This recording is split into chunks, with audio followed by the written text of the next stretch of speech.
안녕하십니까? 잘 지내셨죠? 오늘부터 이제 산상수훈 말씀을 전하고자 하는데요. 오늘 말씀은 마태복음 5장 1절부터 5절이고 말씀 제목은 천국 백성의 정체성과 행복입니다. 요절 5장 3절을 같이 읽어볼까요? 5장 3절 시작. 심령이 가난한 자는 복이 있나니 천국이 그들의 것이며. 기도하겠습니다. 오늘 오신 주님, 오늘도 우리가 성부, 성자, 성령 하나님께 예배 드리게 해주셔서 감사합니다. 우리 마음에 하나님께 감사하고 하나님을 찬송하며 하나님을 기쁘시게 하고자 하는 소원이 가득하게 해주십시오. 또 하나님의 은혜를 사모하는 마음으로 하나님을 예배하게 해주시고 또 우리에게 말씀을 통해서 하나님께서 은혜와 복을 주시기를 기도합니다. 예수님의 이름으로 기도하였습니다. 아멘. 오늘 노래 제목도 행복이죠. 사람들은 행복하기를 원합니다. 여러분도 그렇죠? 그런데 이제 사람들이 행복하기를 원하는데 행복에 대해서 각자 자기 생각이 있습니다. 몸이 아픈 사람은 건강하면 행복할 것이다 이렇게 생각합니다. 또 가난한 사람은 아마 부자가 되면 행복할 것이라고 생각합니다. 또는 높은 연봉이나 안정적인 직장이나 또는 좋은 아파트를 소유한 사람이 행복할 것이라고 생각할 수도 있습니다. 여러분은 어떤 사람이 행복할 것이라고 생각합니까? 세상에서 성공한 사람이 행복할까요? 아니면 사람의 인정을 많이 받는 사람이 행복할까요?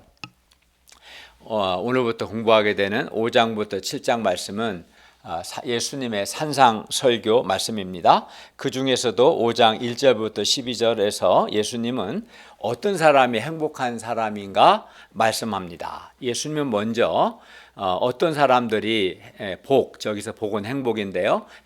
어떤 사람이 행복이 있는가 말씀하시고 그리고 이어서 그들이 그러면 왜 복이 있는가, 왜 행복한가 말씀합니다. 오늘 말씀을 통해서 천국 백성, 즉 왕이신 하나님의 통치받는 백성은 어떤 사람들인가 하는 천국 백성의 정체성에 대해서 그리고 천국 백성들이 왜 행복한가, 천국 백성의 행복에 대해서 배울 수 있기를 기도합니다. 그리하여 천국 백성으로서의 우리의 정체성을 새롭게 하고 천국 백성의 행복을 누릴 수 있기를 기도합니다. 5장 1, 2절을 보십시오. 예수님께서 무리를 보시고 산에 올라가 앉으시니 제자들이 나왔습니다. 예수님께서 입을 열어 가르쳐 이르십니다. 그러면 예수님은 지금 누구에게 말씀하는 것입니까? 예수님께 나온 제자들입니다. 그렇기 때문에 산상설교의 1차 대상은 제자들입니다. 그러나 또 동시에 7장 29절을 보면 무리들도 이 산상설교의 말씀을 들었으면 알 수 있습니다.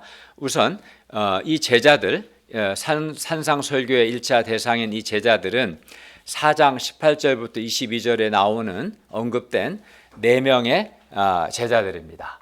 누구죠 그때? 베드로, 형제 안드레, 요한, 야고보, 그죠? 예수님은 4장 17절에서 회개하라 천국이 가까이 왔느니라 라고 천국 복음을 전파하셨습니다. 그리고 네 제자들을 부르셨습니다. 그러니까 네 제자는 예수님의 천국 복음 전파에 회개하고 믿음으로 반응함으로 천국 백성이 된 사람들입니다. 동시에 네 제자는 예수님의 천국 복음 전파에 반응하여 회개하고 예수님을 따르는 모든 천국 백성들을 대표합니다. 5장 3절부터 10절은 회개하고 하나님의 통치를 받고 있는 천국 백성의 정체성과 천국 백성들이 누리는 행복에 대해서 말씀하고 있습니다. 첫째, 영이 가난한 자가 복이 있습니다. 5장 3절입니다.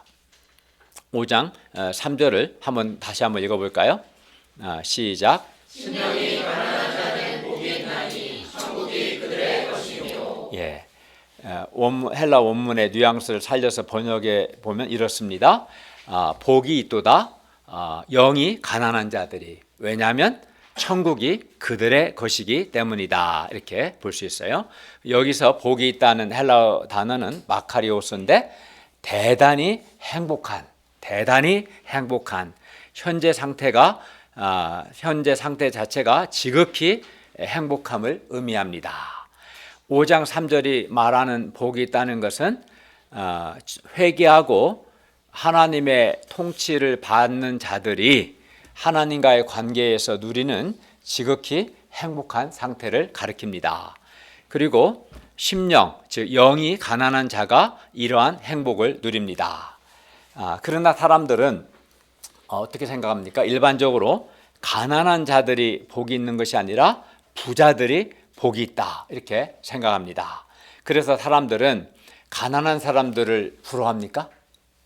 안 부러워하죠. 가난한 사람들을 부러워하는 게 아니라 부자들을 부러워합니다. 흙수저들이 금수저들을 부러워하지 금수저들이 막 흙수저를 부러워합니까?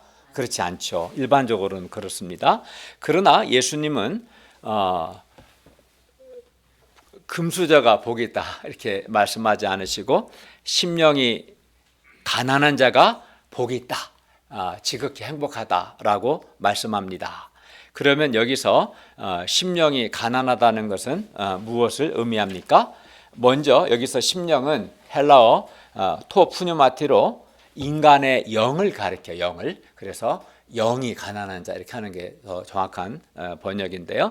인간의 영을 가리키는데 유대인들에게 있어서 인간의 영은 많은 경우 하나님과 관계 맺고 있는 인간 존재를 가리킵니다. 그래서 5장 3절 영은 하나님과 관계를 맺고 있는 인간 존재를 가리킵니다. 그래서 새한글 번역본은 심령을 영으로 이렇게 다시 번역해서 영이 가난한 자, 이렇게 번역하는 게 좀 더 좋습니다. 그리고 영이 가난한 자는, 그래서 오늘은 영이 가난한 자로 이렇게 이야기하겠습니다. 심령보다는 영이 가난한 자는 유대적 배경에서 경제적인 가난 때문이든 또는 외부적인 핍박이나 압박 때문이든 어떤 이유로든 오직 하나님께만 소망을 두고 하나님께만 의존하는 사람을 가리켜요. 그러니까 하나님께만 소망을 두고 하나님께만 의존하는 사람을 가리킵니다. 이 가난하다에 해당하는 이 푸토코스라는 이 헬라어의 1차적 의미는 못못에 찌들린, 못못에 압박당한다, 이런 의미가 있어요. 1차적으로. 그러니까 경제적인 이유든 또는 핍박이나 박해로 인한 이유든 또는 어떤 이유로든 압박을 받고 있는 상태가 가난한 상태고요. 그래서 그 압박을 받고 있기 때문에 그로 인해서 하나님께만 소망을 두고 하나님만을 간절히 의지하는 사람이 영이 가난한 사람이라고 할 수 있어요. 여러분은 뭐 때문에 압박을 받고 있습니까? 물론 정말 그 가난 때문에 압박을 받고 있을 수도 있고, 또 취직이 안 돼서 압박을 받고 있을 수도 있고, 또는 질병 때문에 압박을 받고 있을 수 있죠. 그죠? 압박을 받는 이유는 여러 가지가 있잖아요. 그 압박받는 상태가 가난한 상태고, 그 압박 때문에 하나님께 소망을 두고 하나님만을 간절히 의지하는, 이것이 이제 영이 가난한 겁니다. 저는 제가 개척 올해 27년째인데 저는 매주 압박을 받고 있습니다. 여러분 믿을지 모르겠지만 사실 그렇습니다. 저는 매주 말씀을 연구하고 줄 메시지를 준비하는 걸로 인해서 지난 27년 동안 한 주도 압박을 안 받은 적이 없었어요. 이번 주도 그랬고 지난주도 다음 주도 그랬죠. 근데 그 압박받는 상태가 영이 가난한 상태고, 그로 인해서 살아계신 하나님만을 간절히 의지하는 그것이 영이 가난하다라고 볼 수 있겠죠. 그러니까 압박받는 이유는 여러 가지가 있을 수 있어요. 인간 갈등 때문에 압박을 받을 수도 있고, 경제적인 이유든 뭐 취업이든 등등등. 그러나 어쨌든 그 압박받고 있는 상태, 그리하여 하나님께 간절히 의지하는 그런 사람이 영이 가난한 사람이다, 이렇게 할 수 있어요. 다윗은 시편 40편 17절에서 이렇게 말했습니다. 나는 가난하고, 여기 가난이 나오죠. 같은 단어예요. 나는 가난하고 궁핍하오나 주께서는 나를 생각하시오니 주는 나의 도움이시오 나를 건지시는 이시라. 나의 하나님이여 지체하지 마소서. 다윗은 또 시편 69편 29절에서도 이렇게 말하고 있습니다. 오직 나는 가난하고 슬프오니 하나님이여 주의 구원으로 나를 높이소서. 그런데 사실 당시 다윗은 경제적으로 가난하지 않았습니다. 그럼 부자입니다. 그러나 그는 하나님 앞에서 나는 가난한 자라고 고백하고 하나님을 의지했고 하나님의 도움을 구했습니다. 당시 다윗이 경제적으로는 가난하지 않았으나 그는 하나님 앞에서 영이 가난한 자였고 그래서 그는 하나님만을 간절히 의지했습니다. 바로 이러한 사람이 5장 3절이 말씀하는 영이 가난한 사람입니다. 그러므로 영이 가난한 사람은 누구도 자신을 도울 수 없기 때문에 오직 여호와 하나님만을 간절히 의지하는 자요 하나님께 부르짖어 기도하는 사람입니다. 영이 가난한 자는 하나님과의 관계에서 가난한 자, 곧 하나님께만 소망 두고 하나님만을 의지하는 사람입니다. 그리고 예수님은 이렇게 영이 가난한 자들이 복이 있다, 즉 지극히 행복하다라고 말씀합니다. 왜냐하면 왜 그렇습니까? 왜냐하면 천국이 바로 이런 영이 가난한 자들의 것이기 때문입니다. 여기서 천국은 살아계신 하나님의 은혜로운 통치가 이루어지고 있는 상태를 가리킵니다. 천국은 하나님의 다스림, 하나님의 통치, 하나님의 임재를 의미합니다. 로마서 14장 17절은 천국에 대해서 이렇게 말씀합니다. 하나님 나라, 하나님 나라, 하나님의 통치인데요. 하나님 나라는 먹는 것과 마시는 것이 아니요. 그러니까 아무리 맛있는 거 먹는다고 해서 하나님 나라가 임하는 거 아니에요. 맛집 술래 해봤자 맛있는 것도 많이 먹다 보면 내성이 생겨서 그것이 되겠죠, 그죠? 네. 하나님 나라는 먹는 것과 마시는 것이 아니요 오직 성령 안에 있는 의와 평강과 희락이라 이렇게 말했습니다. 즉 성령 안에서 의와 평강과 희락을 누리고 있는 상태가 천국 하나님의 통치라고 말씀했습니다. 여기서 의는 하나님의 의로서 죄사함을 통한 하나님과의 바른 관계를 의미합니다. 사람과 사람이 불화하면 기쁨이 없잖아요, 그죠? 근데 하나님과 불화하면 어떻겠어요? 그 영혼의 곤고함이 얼마나 심하겠어요? 근데 하나님의 의로서 하나님과 바른 관계를 누릴 때 그것이 의입니다. 또 평강은 하나님과 바른 관계를 맺을 때 오는 마음의 평화를 가리킵니다. 또 희락은 말 그대로 기쁨인데요. 하나님과 바른 관계를 맺고 하나님과 더불어 평화를 누릴 때 느끼는 영혼의 기쁨, 참 기쁨을 의미합니다. 희락이란 말 자체 기쁨입니다. 그래서 천국을 소유한 사람은 하나님의 통치를 받음으로 성령 안에서 의와 평강과 희락, 즉 기쁨을 충만히 누립니다. 그러니까 하나님 나라 먹고 마시는 게 아니라 성령 안에서 하나님과 바른 관계 안에 누리는 평화와 말할 수 없는 기쁨, 이것이 하나님의 나라죠. 그런데 영이 가난한 자들은 어떤 이유로든 압박을 받고 그로 인해서 하나님만을 간절히 의지하는 사람이 영이 가난한 자들이라고 했는데, 이러한 영이 가난한 자들은 현재 이러한 천국을 소유하고 있기 때문에 영이 가난한 자들은 지극히 행복합니다. 그런데 우리가 예수님을 믿죠. 우리 많은 분들이 예수님을 믿는다는 것은 우리가 하나님의 긍휼이 없이는 죄로 말미암아 내가 멸망할 수밖에 없는 절망적인 죄인이라는 것을 전제하고 있습니다. 예수 믿는다는 게 뭐겠어요? 예수님께서 나를 사랑하사 나의 죄를 위해서 내가 받아야 할 죄의 형벌을, 내가 받아야 할 죄의 저주를 십자가의 죽으심을 통해서 대신 받으시고, 그래서 예수 믿는 나를 용서하셨고 구원하셨다. 이걸 믿는 거잖아요. 그렇기 때문에 내가 예수 믿는다는 것은 나는 죄로 말미암아 멸망할 수밖에 없는, 불못에 던져져 심판받을 수밖에 없는 절망적인 죄인이라는 것을 전제하고 있습니다. 그래서 정말 예수님을 믿는 사람은 자신이 스스로의 힘으로는 구원은 말할 것도 없고 도저히 생존도 할 수 없다는 인식이 분명합니다. 그렇기 때문에 예수 믿는 사람은 하나님께만 소망을 두고 하나님만을 간절히 의지합니다. 그래서 예수 믿는 사람은 한마디로 영이 가난한 사람인 거예요. 사실은 이렇게 하나님과의 관계에서 영이 가난한 사람은 이렇게 기도합니다. 하나님 아버지, 저는 하나님의 은혜와 긍휼이 없이는 도저히 살 수 없는 자입니다. 주님, 저를 제발 불쌍히 여기시옵소서. 주님, 나를 도와주십시오. 이렇게 기도합니다. 영이 가난한 자는 이렇게 자신의 영적인 빈곤함과 궁핍함과 결핍됨과 초라함을 깊이 깨닫기 때문에 영이 가난한 사람은 하나님 앞에서 겸손합니다. 영이 가난한 자들은 하나님과 하나님의 말씀 앞에서 겸손합니다. 반면 영이 교만한 자는, 가난하지 않고 영이 부유한 자는 자신은 하나님의 긍휼이 없이도 얼마든지 열심히 노력하고 성실히 하면 잘 살 수 있다고 생각합니다.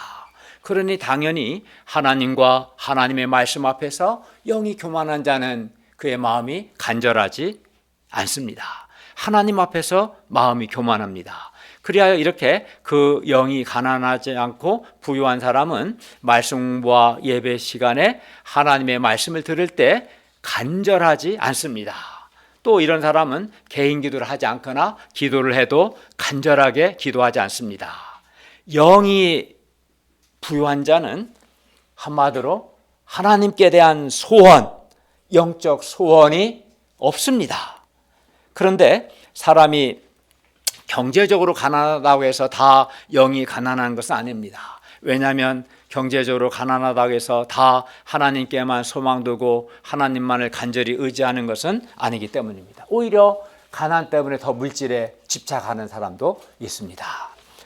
그러나 대체로 경제적으로 부유하거나 자신은 부족한 것이 별로 없다고 생각하는 사람들은 하나님과의 관계에서 그 영이 부유한 것을 봅니다. 교만한 것을 봅니다. 이들은 하나님보다 자신의 소유나 물질이나 또는 자신의 인간 조건을 의지합니다.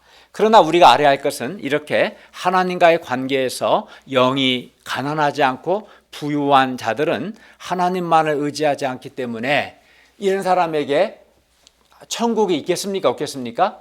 없죠. 하나님의 은혜로운 통치가 없고, 그리고 하나님의 은혜로운 통치, 천국이 없으니 행복이 있겠어요? 없겠어요? 행복이 없습니다. 그래서 겉으로는 나는 뭐 부족한 게 없어, 나는 다 얻었어, 이렇게 좋아 보이지만 실상은 그에게 하나님 나라가 없기 때문에 천국의 행복이 없고, 그래서 사실은 불행한 사람인 거죠. 이게 역설인 겁니다, 사실은. 그런데 세상에서는 많은 것을 소유하거나 좋은 인간 조건을 가진 사람이 복이 있다. 야, 쟤는 복도 많아. 이렇게 말하죠. 그렇지 않은 사람은 쟤는 이렇게 복이 없어. 이렇게 말합니다. 기준이 소유나 인간 조건을 기준으로 그렇게 말하는 경향이 있어요. 근데 예수님도 그렇게 말씀할까요? 야, 쟤는 취직도 잘하고 연봉도 많고 좋은 대학도 가고 저는 복도 많아. 예수님도 이렇게 말씀합니까? 그렇지 않습니다. 예수님은 그렇게 말씀하지 않으시고 영이 가난한 자가 복이 있다, 행복하다라고 말씀합니다. 그리고 그 이유는 영이 가난한 자가 천국을 소유하고 있기 때문입니다. 하나님은 이렇게 전적으로 하나님만을 의지하고 하나님께 소망 둔 사람을 다스리시고 그를 도와주시고 그에게 천국의 기쁨과 행복을 주십니다. 우리는 지금 똑같은 장소, 이 흑석동 182-5번지 똑같은 장소, 똑같은 시간에 하나님을 예배하며 하나님의 말씀을 듣고 있습니다. 그런데 어떤 사람은 영이 부유하기 때문에 하나님을 전적으로 의지하지 않고 하나님과 하나님의 말씀에 대해서 간절함이 없습니다. 소원이 없습니다. 반면 어떤 사람은 영이 가난합니다. 자신은 하나님의 은혜와 긍휼이 없이는 살아갈 수 없는 절망적인 자라는 분명한 자기 인식이 있습니다. 그래서 그는 하나님의 은혜를 간절히 사모합니다. 온 마음을 집중해서 하나님의 말씀을 듣습니다. 전적으로 하나님께 의존되어 있습니다. 그러니 하나님의 말씀이 그에게 은혜가 되겠습니까? 안 되겠습니까? 말씀이 은혜가 됩니다. 말씀이 마음에 와닿습니다. 그리하여 이렇게 영이 가난한 사람은 하나님이 주시는 죄 용서와 위로와 평화와 기쁨을 누립니다. 영이 가난한 사람은 살아계신 하나님의 임재를 경험합니다. 그래서 영이 가난한 자는 복이 있는 자, 지극히 행복한 사람입니다. 영이 가난한 자, 이것이 오늘날 예수님을 믿는 우리의 정체성입니다. 예수님을 믿는 우리는 하나님 앞에서 자신이 하나님의 은혜와 긍휼이 없이는 구원을 받을 수도 없고 살아갈 수도 없는 절망적인 죄인이라는 것을 잘 압니다.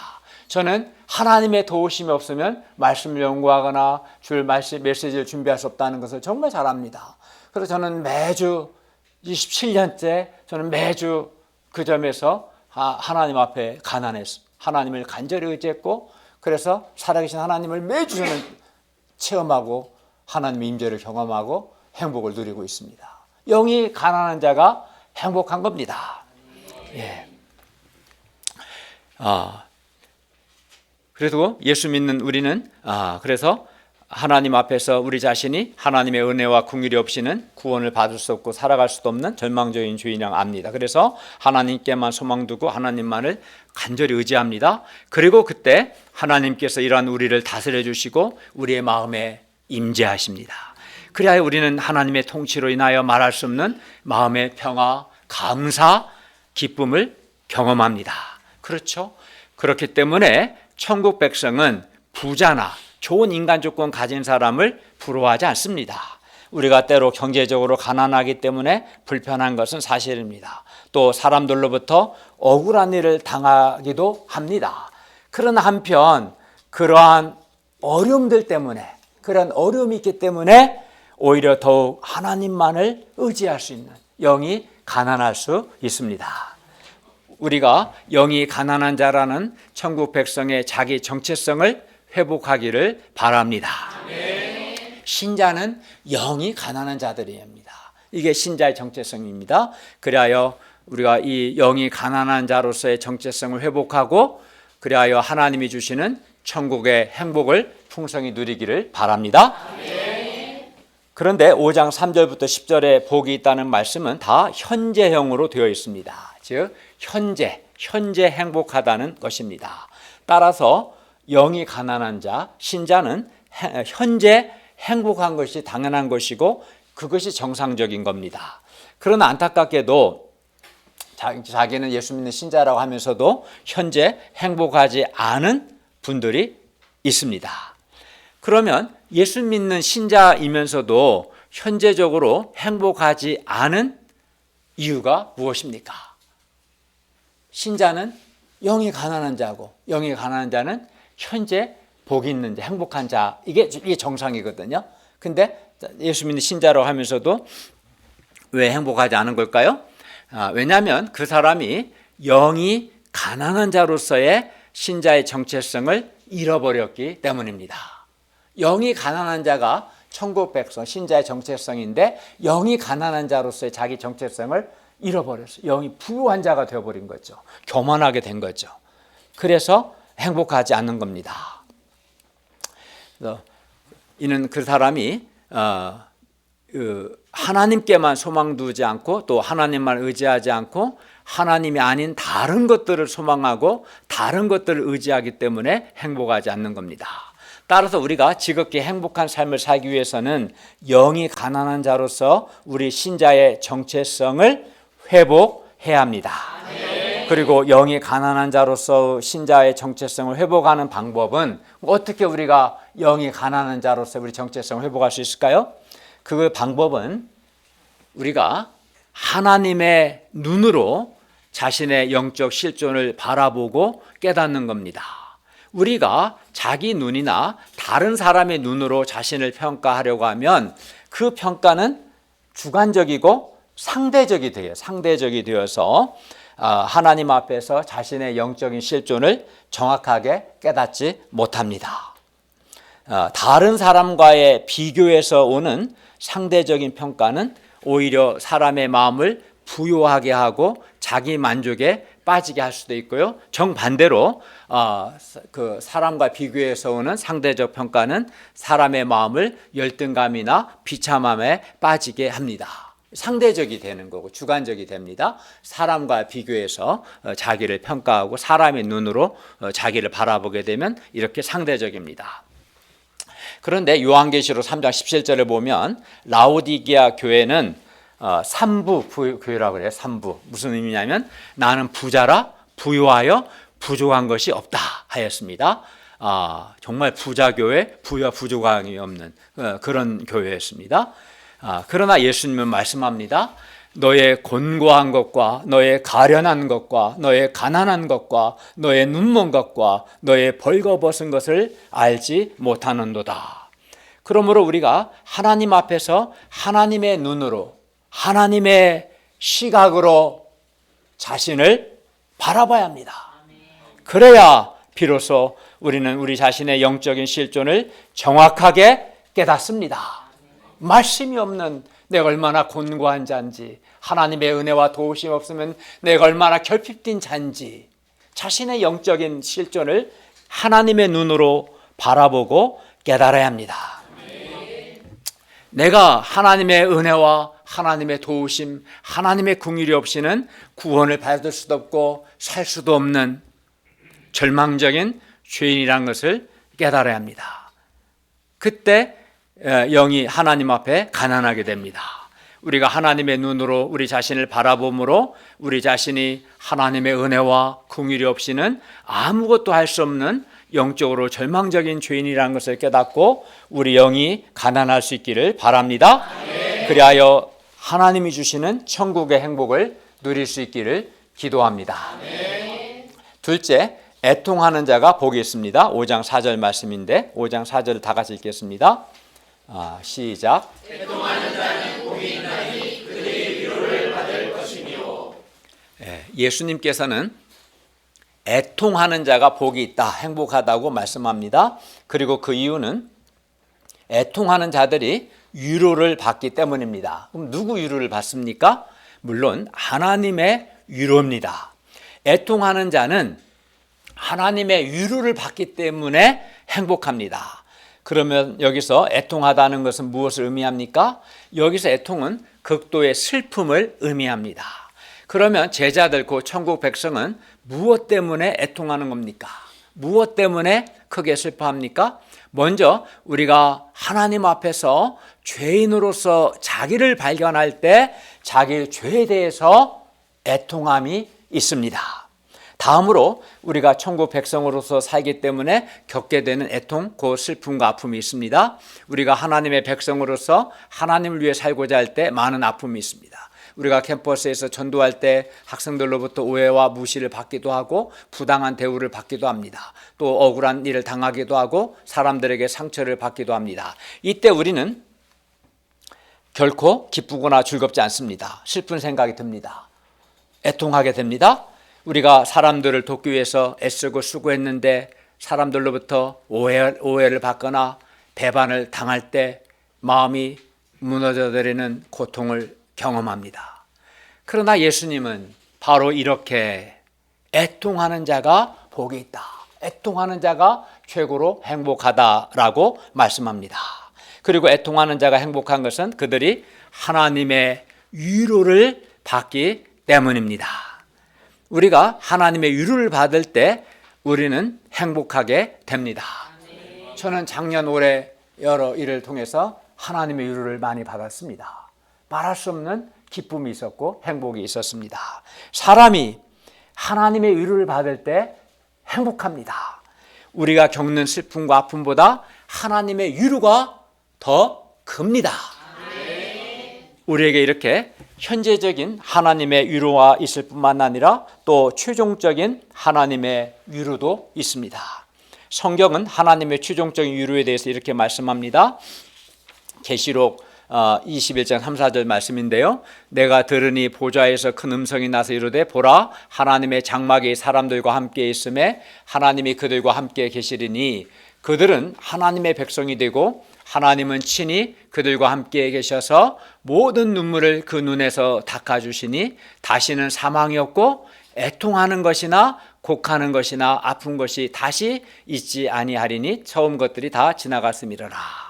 예수님께서 재림하실 때 하나님께서 모든 눈물을 그 눈에서 씻겨 주실 것입니다. 그러므로 우리는 애통할 때, 애통한 일이 있을 때 적극적으로 하나님께 나아가서 하나님의 위로를 받아야 합니다. 그리고 이렇게 하나님의 위로를 받을 때 지극히 행복합니다. 하나님의 뜻대로 살고자 하면 우리에게 애통함이 없을 수 없습니다. 이때 우리가 하나님께 나아가 하나님의 위로를 받음으로 우리의 애통이 변하여 행복이 되기를 기도합니다. 셋째, 온유한 자가 복이 있습니다. 5장 5절 말씀입니다. 5장 5절을 보십시오. 한번 읽어볼까요? 시작. 온유한 자는 복이 있나니 그들이 땅을 기업으로 받을 것이며. 사람들은 어떤 사람이 온유하다고 말합니까? 말이나 행동이 부드러운 사람을 온유한 사람이라고 생각합니다. 그래서 기질이나 성격이 강하거나 또는 표현이 강한 사람은 온유하지 않다고 생각합니다. 물론 온유한 자는 대체로 외적으로 거칠지 않고 사납지 않고 부드럽습니다. 그러나 외적인 부드러움 자체가 성경이 말씀하는 온유는 아닙니다. 온유한 것은 아닙니다. 가장 온유하신 예수님께서도 외식하는 서기관이나 바리새인들에게 화 있을진저 저주가 있으리라 라고 아주 강하게 말씀하셨습니다.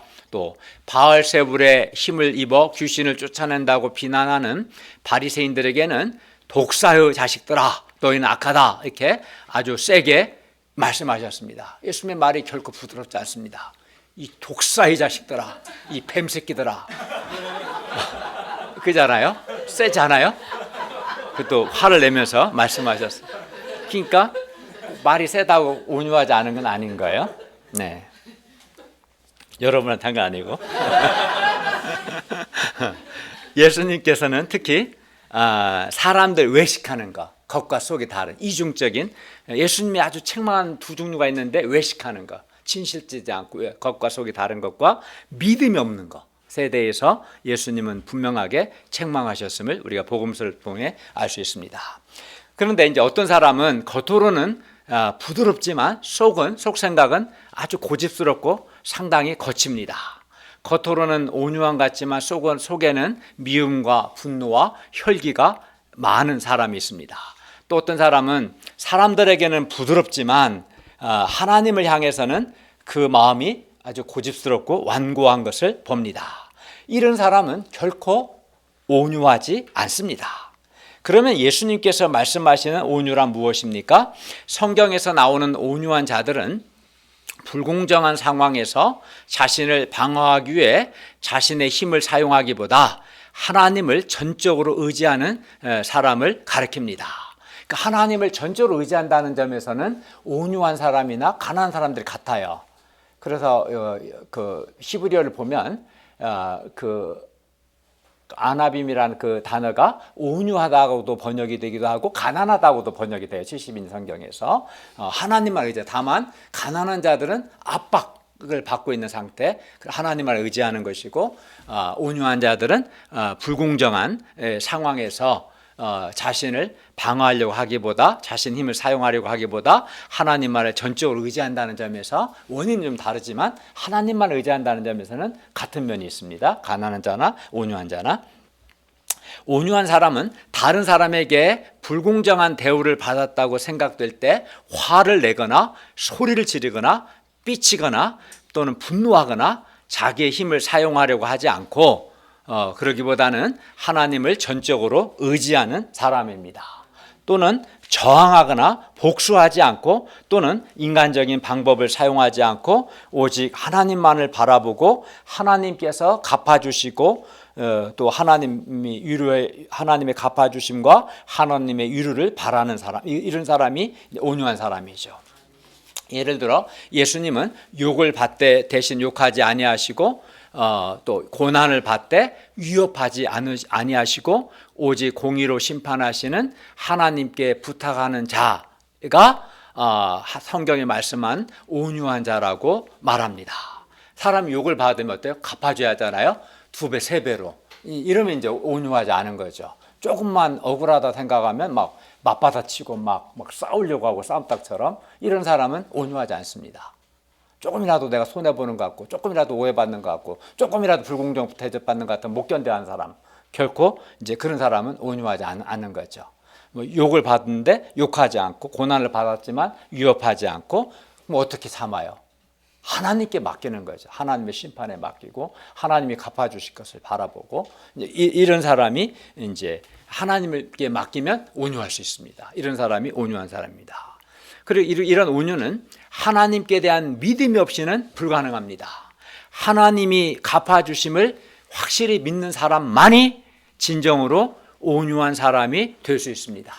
나의 억울함을 하나님께서 갚아주실 것을 믿고 하나님께 맡길 때 내가 직접 원수 갚지 않아도 되고 내 마음을 다스릴 수 있고 온유할 수 있는 겁니다. 왜냐하면 하나님께 대한 믿음이 없는 사람은 불의를 당할 때 그 억울함을 참지 못해서 어떤 식으로든 반응하기 때문입니다. 믿음이 없는, 하나님께 대한 믿음이 없는 사람은 직접적으로 복수를 하지 않는다 할지라도 마음으로 원망하고 마음으로 복수의 칼을 갑니다. 그렇기 때문에 온유는 자연적 또는 타고난 성품으로는 불가능합니다. 오직 하나님의 갚아주심을 믿는 사람만이 온유할 수 있습니다.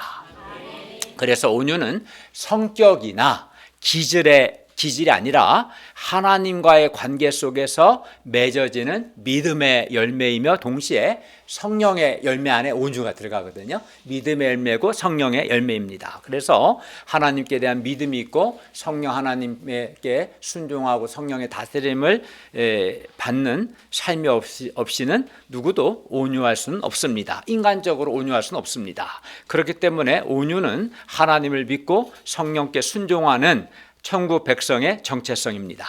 하나님을 믿고 성령님의 다스림을 받는 사람만이 온유할 수 있습니다.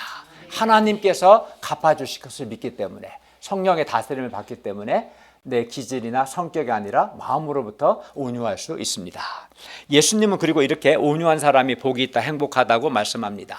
그리고 그 이유는 온유한 자들이 땅을 기업으로 받을 것이기 때문입니다. 여기서 기업으로 받는다는 말은 상속받는다는 뜻으로 누군가로부터 물려받는다는 뜻입니다. 곧 하나님께로부터 땅을 물려받는다. 그래서 행복하다, 이런 말씀입니다. 이것이 성경이 말씀하는 온유한 자가 땅을 기업으로 받는다는 뜻입니다. 실제로 이스라엘 역사를 보면 온유한 사람이 땅을 기업으로 얻었습니다. 구약의 이삭은 온유한 면에서 모범이 되는 사람입니다. 이삭이 하나님의 말씀에 순종해서 그 아래 거했을 때 그는 하나님의 복을 받아 거부가 큰 부자가 되었습니다. 그러자 그 아래 거하는 불신자들이 이삭을 시기해서 이삭을 쫓아내고자 했습니다. 사람들은 이삭의 우물을 막아버렸습니다. 당시 우물은 오늘날 유전과 같이 엄청난, 아니 그 이상의 경제적 가치가 있었습니다. 물이 없으면 죽기 때문에 엄청난 가치가 있었습니다. 그러나 이삭은 사람들과 감정적으로 다투지 않고 인내했습니다. 그리고 다른 곳에 가서 우물을 팠는데 거기서 또 물이 나왔습니다. 그러자 이번에도 사람들이 쫓아와서 이삭이 판 우물을 막아버렸습니다. 그래도 이삭은 그들과 싸우거나 화를 내지 않았습니다. 이러한 이삭은 세상에서 실패할 것 같았습니다. 그러나 하나님께서 갚아주셨어요. 어떻게? 하나님께서 온유한 이삭에게 땅을 기업으로 주셨습니다. 즉 그가 우물을 파기만 하면 물이 나왔습니다. 그가 손대는 일은 다 형통했습니다. 결국 불신자들도 하나님께서 이삭과 함께 하신다는 것을 보았고, 그래서 그들 스스로 이삭에게 와서 잘못했다고 빌었습니다. 하나님께서 이렇게 하나님을 믿음으로 온유한 사람에게 땅을 기업으로 주십니다. 그래서 온유한 사람은 땅을 기업으로 얻는 행복이 있습니다. 그러면 우리가 기업으로 얻을 땅은 무엇입니까? 우리가 궁극적으로 기업으로 얻을 땅은 새 하늘과 새 땅입니다. 그리고 우리가 현재 땅 위에서 살아가기 때문에 우리가 현재 기업으로 얻을 땅은 우리가 삶을 살아가는 삶의 영역이라고도 할 수 있을 겁니다. 그런 점에서 우리가 온유할 때, 곧 하나님을 믿고 의지할 때 하나님의 통치를 우리가 받을 뿐만 아니라 삶의 영역을 우리도 기업으로 얻을 수 있습니다. 하나님께서 온유한 사람에게 삶의 영역을 기업으로 주십니다. 예를 들어 삶 속에서 좋은 믿음의 동역자도 주시고 또 하나님께서 온유한 자에게 직장도 주십니다. 반면 온유하지 않으면 곧 혈기 부리고 인간적인 방법으로 사람과 싸우려고 하면 그 사람은 도리어 기업을 잃습니다. 삶의 영역에서 많은 것을 잃습니다. 우선은 사람들을 잃습니다. 온유하지 않고 혈기 부리면 사람들이 그런 사람을 부담스러워합니다. 그죠? 그래서 막 슬슬 피합니다. 화내고 혈기 부리고 싸우려고 하면 친구도 잃어버리고 믿음의 동역자들도 잃어버리고 심하면 자기 남편과 자기 아내도 잃어버릴 수 있습니다. 그래서 불행합니다. 그렇기 때문에 천국 백성은 천국 백성답게 온유해야 합니다. 천국 백성은 불의하고 억울한 일을 당할 때 싸우고 혈기 부리고 복수하는 것과 같은 인간적인 방법으로 문제를 해결하려고 하지 않아야 합니다. 하나님을 믿고 하나님을 의지하고 성령 하나님께 순종함을 통해서 온유할 수 있기를 바랍니다. 많은 사람들이 온유를 성격이나 아까 말씀드린 것처럼 기질로 생각하는데 온유는 성격도 기질도 아닙니다. 겉으로는 부드럽지만 속이 거칠고 싸납고 반발하고 내면이 꼬인 사람이 있는 반면 겉은 강해 보이지만 정작 그의 내면은 온유한 사람이 있습니다. 모세, 바울, 루터, 존 웨슬리 공통점이 뭔지 아십니까? 루터, 모세, 바울, 루터, 존 웨슬리 공통점 다 기질이 강한 분들입니다. 불같은 분은 모세 열받게 해서 막 쳐버리니까 꽉 죽어버리고 바울도 불같아 막아 저런 놈 필요 없다고 때려치라고 그럴까 하면 관두라고 불같은 분들이죠. 다 하나같이 기질이 강한 분들입니다. 그러나 이분들이 하나님을 믿고 하나님 성령님께 순종했을 때 이분들은 온유한 사람들이 되었습니다. 온유함은 믿음과 성령의 열매이기 때문에 누구든지 기질이나 성격에 관계없이 하나님께 대한 믿음이 있고 성령님께 순종하면 누구나 온유해질 수 있습니다. 그러면 사람들이 주로 언제 혈기를 부리거나 언제 다른 사람과 다투게 됩니까? 대체로 다른 사람 때문에 물질적 또는 정신적으로 손해나 피해를 볼 때입니다. 또는 불의한 일, 억울한 일을 당할 때 혈기를 부리죠. 그랄 사람들이 이삭의 우물을 막았을 때 이삭은 화가 나서 그들과 다툴 수도 있었습니다. 그러나 이삭은 하나님의 주권과 섭리를 믿었습니다. 하나님께서 친히 그의 삶을 인도하신다는 믿음이 있었기 때문에 이삭은 그랄 사람들과 다투지 않았습니다. 하나님께 대한 깊은 신뢰가 있을 때 사람들과의 관계에서 비록 좀 부당한 대우나 손해나 억울한 일을 겪게 될지라도 자기 감정을 극복하고 다스릴 수 있습니다. 나에게 상처를 주거나 피해를 준 사람에 의해서 내 인생이 좌우되는 것이 아니라 내 인생이 살아계신 하나님에 의해서 좌우된다는 것을 굳게 믿을 때 우리는 자신의 감정을 다스리고 인내할 수 있습니다. 우리는 다툼과 상처, 분노가 많은 시대에 살고 있습니다. 많은 사람들이 다른 사람으로부터 받은 피해나 억울함을 견디지 못해서 보복하고자 하고 서로 무섭게 싸웁니다. 또 드러내놓고 싸우지 못한 사람은 속으로 많은 상처를 안고 살아갑니다. 그래야 내면에 분노가 쌓입니다. 분노가 상처받은 마음에서 오는 것이죠. 그러나 우리가 온유할 때 자기 감정을 다스릴 수가 있고 상처를 받지 않게 되거나 상처를 받을지라도 상처를 극복할 수 있습니다. 그리고 사람과의 다툼을 피할 수 있습니다. 삶의 영역에서 그리하여 온유할 때 삶의 영역에서 사람들을 기업으로 받게 되며 행복하게 됩니다.